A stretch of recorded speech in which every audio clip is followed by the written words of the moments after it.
As the sacred weapon of both the Jedi Order and the Sith, the lightsaber has become one of the most recognizable weapons from across the Star Wars galaxy. While only a select handful of individuals from outside of the Jedi and Sith practices have ever wielded a lightsaber, the Force-sensitive users often fashioned their own unique weapon from scratch, as they would build an incredibly personal bond with their weapons of choice. A common part of the Jedi practices was traversing the Kyber mines of Ilum in search of a lightsaber crystal that called to them, which would soon form a bond with a Jedi Padawan that would inform their weapon of choice as they graduated to knighthood. We saw the closest look at this in the Clone Wars animated series, when Ahsoka chaperones a group of Jedi Padawans to the mines of Ilum and helps them to oversee their training under Master Yoda. While the mines of Ilum and the collection of Kyber is a mainstay practice for Jedi and Sith alike, what happens when a prospective Jedi Knight or Sith warrior does not have access to the Kyber supply necessary to create their lightsabers? Are there alternatives to the use of Kyber in a construction of a lightsaber?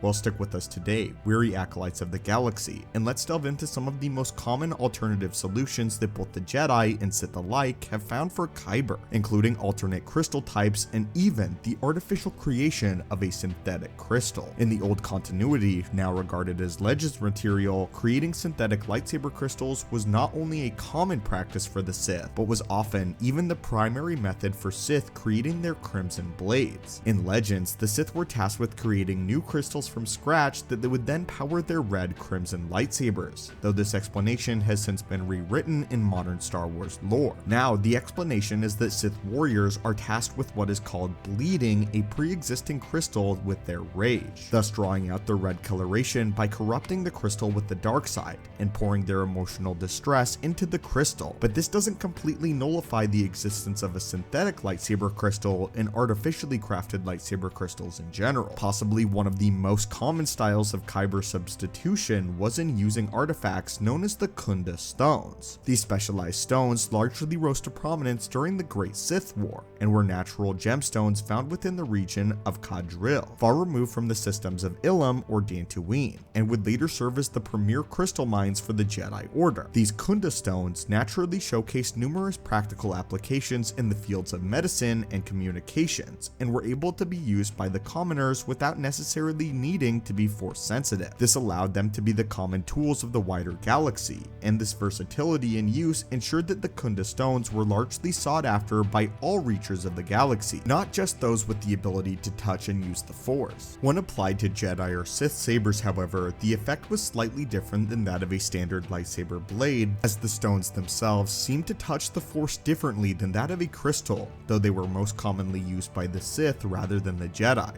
Lightsabers powered by Kunda stones often produced a broader beam that was typically imbued with more densely compact energy surges, which could occasionally result in stronger blades than that of a Jedi lightsaber. These are among the rare types of sabers that could break the blades of regular Kyber crystals if enough force was to be exerted in a battle, and a user was able to drive the strength of the blade with their own connection to the Force. Among Kunda stones, other small gems, shards, and even instances of micro-machinery were used to create artificial lightsaber blades, though none of these alternatives became as widely known or were in use as the Kunda stones, and even the stones themselves were not nearly as widely regarded as the standard Kyber crystals were from the mines of either Ilum or Dantooine, though it was not just the Sith who had a particular affinity for creating artificial lightsaber crystals, as numerous Jedi have done just the same in their era. While they didn't commonly use Kunda stones, many Jedi found alternatives for natural Kyber crystals. Perhaps one of the most famous examples of an artificial crystal is in Luke Skywalker's second green lightsaber, which he constructed on his homeworld of Tatooine with the guidance of the various artifacts and hints that he found within Obi-Wan's hut and journal. Being restricted to Tatooine and hiding under the shadow of the Empire, the movements of Luke were severely restricted. Though he had some room to conduct his studies, there was no feasible way for him to get his hands on a new Kyber crystal, as both Dantooine and Ilum were under strict watch from the Empire, with Ilum even being converted into a brand new superweapon under the watch of the First Order and Darth Sidious. In Legends material, Luke was able to construct his own synthetic crystal by using a specialized furnace that he found within Obi-Wan's hut, and was able to manufacture the green gem that would ultimately power his new lightsaber. The canonical explanation, however, is a bit less clear, and while this is certainly merit for this explanation in canon, another popular fan theory proposes that Luke Skywalker actually found none other than Qui-Gon Jinn's own lightsaber and repurposed his green crystal within it. But for a full breakdown of this theory, be sure to check out the video that we have on it as well. Basically though, the theory proposes that Obi-Wan kept Qui-Gon Jinn's lightsaber after his death, and that Luke ultimately found this lightsaber and felt a connection with the crystal within. In this explanation, however, there were several ways for a Jedi to use an artificial crystal, and while one method was to create one from scratch, another was to cleanse a crystal that had been corrupted previously by dark side energies.